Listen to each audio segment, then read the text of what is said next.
For over 50 episodes, Kiyaya and Daniel have been here sharing lots and lots of great books. We look forward to the next 50 episodes. Join us every day at 3 p.m. Eastern Standard for Let's Get Cozy, because it's story time with Kiyaya and Daniel. Today on Let's Get Cozy, because it's story time with Kiyaya and Daniel, one of our fans has asked us to share a book. That's right, today, thank you to Rudy Blanco, we will be reading together Alexander and the Terrible, Horrible, No Good, Very Bad Day. So, Kiyaya is ready, so am I. Let's sit back, relax, because it's story time with Kiyaya and Daniel. Hi, my name is Donnell Carter, certified personal trainer through National Academy of Sports Medicine, and certified nutrition coach through Precision Nutrition. I'm here today to talk to you about online personal training, the future of personal training right on your phone. We start the week with an overview and progress reports. Following that, we have our calendar, day 3, 4, 5 different workouts. Further in depth, we see exactly what we're doing for the day. Find out more information, contact me. Stories are such an important part of our lives. Join my friend Kiyaya and I for Get Cozy, because it's story time with Kiyaya and Daniel, where we share some of the greatest picture books and chapters from children's and young adult literature to inspire you to keep embedding literacy into your days.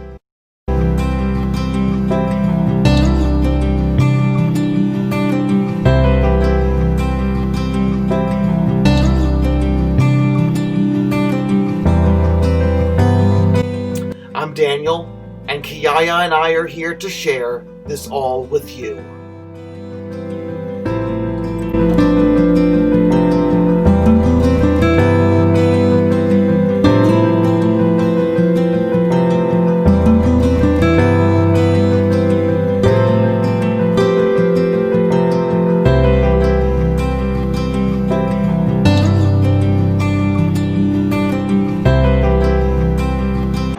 I went to sleep with gum in my mouth, and now there's gum in my hair.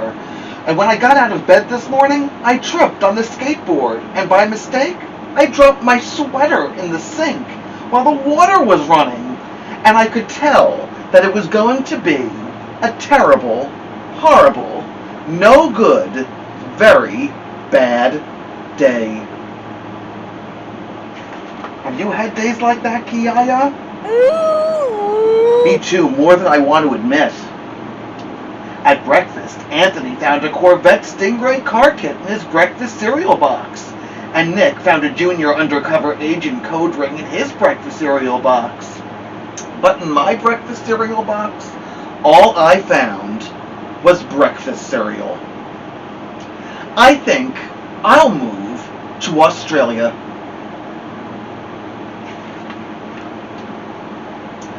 In the carpool, Mrs. Gibson let Becky have a seat by the window. Audrey and Elliot got seats by the window too. I said I was being scrunched.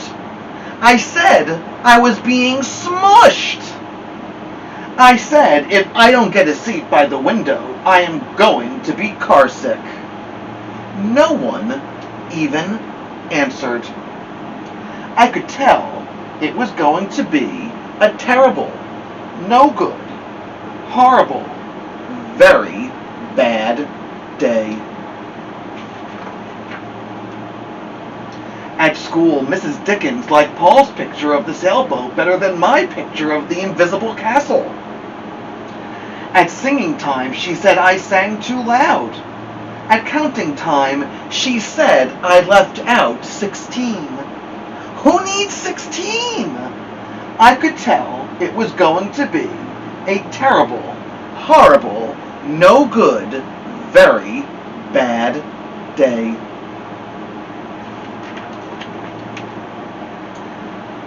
I could tell because Paul said I wasn't his best friend anymore. He said that Philip Parker was his best friend, and that Albert Moyo was his next best friend, and that I was only his third best friend. I hope you sit on a tack, I said to Paul. I hope the next time you get a double-decker strawberry ice cream cone The ice cream part falls off the cone and lands in Australia.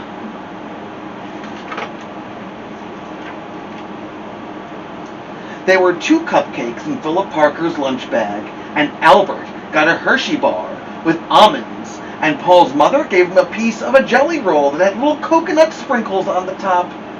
Guess whose mother forgot to put in dessert? It was a horrible, very bad.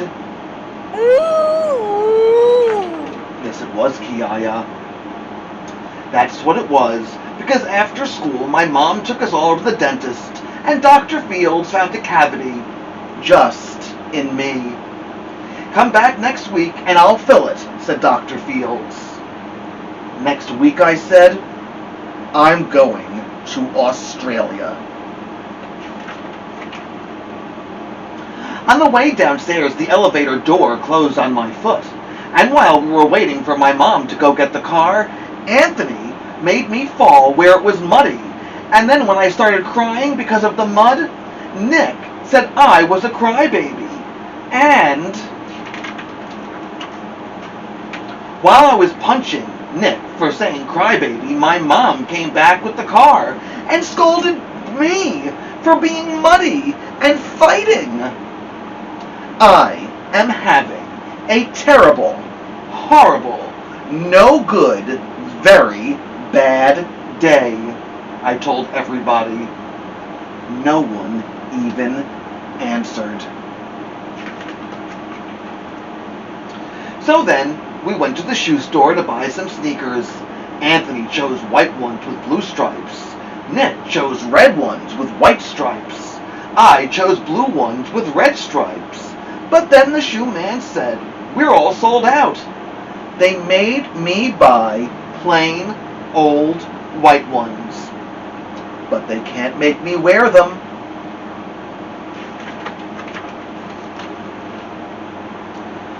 When we picked my dad up in his office, he said I couldn't play with his copying machine, but I forgot. He said to watch out for the books on his desk, and I was careful as could be, except for my elbow. He also said don't fool around with his phone, but I think I called Australia. My dad said, please don't pick him up anymore. It was a horrible, very bad. It certainly was. There were lima beans for dinner, and I hate limas. There was kissing on TV, and I hate kissing. Ugh! My bath was too hot. I got soap in my eyes. My marble went down the drain, and I had to wear my rainbow train pajamas. I hate my railroad train pajamas. When I went to bed, Nick took back the pillow he said I could keep, and the Mickey Mouse nightlight burned out, and I bit my tongue. The cat wants to sleep with Anthony, not with me.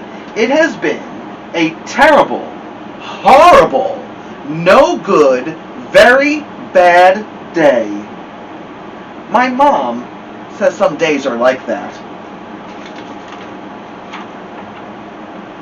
Even in Australia. Alexander and the terrible, horrible, no good, very bad day.